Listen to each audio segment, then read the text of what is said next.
Assalamualaikum warahmatullahi wabarakatuh. Halo teman-teman semua, bertemu lagi dengan saya Nur Hasanah.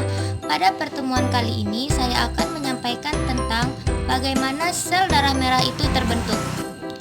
Bagaimanakah prosesnya? Sebelumnya kamu harus tahu terlebih dahulu apa itu sel darah merah. Sel darah merah atau eritrosit adalah jenis sel darah yang paling banyak dan berfungsi sebagai pengikat oksigen yang diperlukan untuk oksidasi jaringan tubuh lewat darah dalam hewan bertulang belakang. Baiklah, selanjutnya kita masuk langsung ke mekanisme pembentukan eritrosit. Oh ya, sebelumnya kamu itu harus tahu dulu ya, kalau eritrosit itu dihasilkan pertama kali di dalam kantong kuning ya. Itu pada saat embrio pertama pada usia minggu pertama. Selanjutnya setelah beberapa bulan, eritrosit itu terbentuk di dalam hati, limfa, kelenjar, dan sumsum tulang belakang. Proses pembentukan eritrosit disebut dengan eritropoiesis. Proses pembentukan eritrosit diatur oleh hormon yang bernama glikoprotein atau disebut dengan eritropoietin. Sel pertama yang dikenal sebagai hasil pembentukan sel darah merah adalah proeritoblas. Sel ini terdiri dari sel induk yaitu CFUE.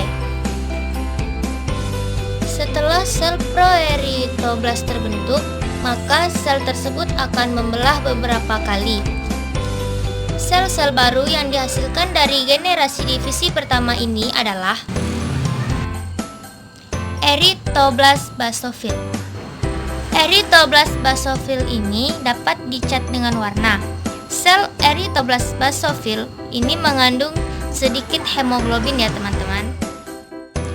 Oke, setelah sel eritoblas basofil, divisi selanjutnya adalah terbentuknya sel polikromatofil eritroblas. Pada sel ini, jumlah hemoglobin lebih besar daripada sebelumnya ya. Setelah kemudian hari, jumlah hemoglobin yang terbentuk semakin banyak dan telah memberi sel warna merah. Sel-sel ini dikenal sebagai eritoblas ortokromatis. Pada generasi berikutnya, sel-sel sudah diisi dengan hemoglobin pada konsentrasi 34%.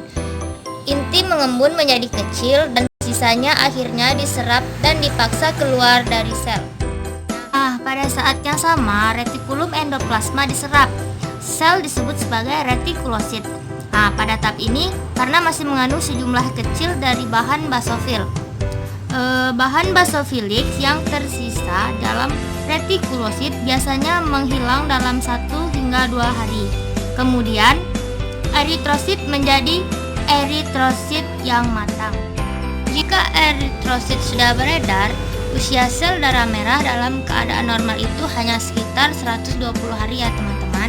Nah, sel darah merah tua menjadi lebih rapuh dan bisa pecah melalui pembuluh darah yang sempit. Kemudian, beberapa eritrosit meledak di limfa. Wah, seperti bom aja ya yang meledak. Nah, mengapa bisa meledak? Ini karena terperangkap ketika melewati bubur limfa merah, sedangkan yang lainnya akan dihancurkan di dalam hati. Hemoglobin yang dilepaskan dari eritrosit di fagositosis dicerna oleh sel makrofag. Ini terutama yang ditemukan di limfa, hati, dan sumsum tulang belakang. Kemudian, hemoglobin di hati diubah menjadi pigmen empedu atau bilirubin yang dikumpulkan di kantong empedu. Zat besi yang terkandung dalam hemoglobin diangkut dan kemudian dilepaskan. Selanjutnya diangkut dalam sumsum tulang belakang untuk digunakan dalam membentuk sel-sel darah merah yang baru. Pada proses pembentukan sel darah merah atau eritrosit, ada beberapa faktor yang mempengaruhi proses tersebut. Yang pertama adalah kadar O2 di udara, kemudian eritoprotein, kemudian protein, selanjutnya kobal atau CO, kemudian tembaga atau Cu, kemudian besi atau Fe, dan juga vitamin B12.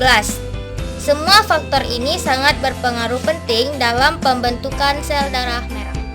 Demikianlah video ini, semoga dapat bermanfaat bagi teman-teman. Saya akhiri. Assalamualaikum warahmatullahi wabarakatuh. See you.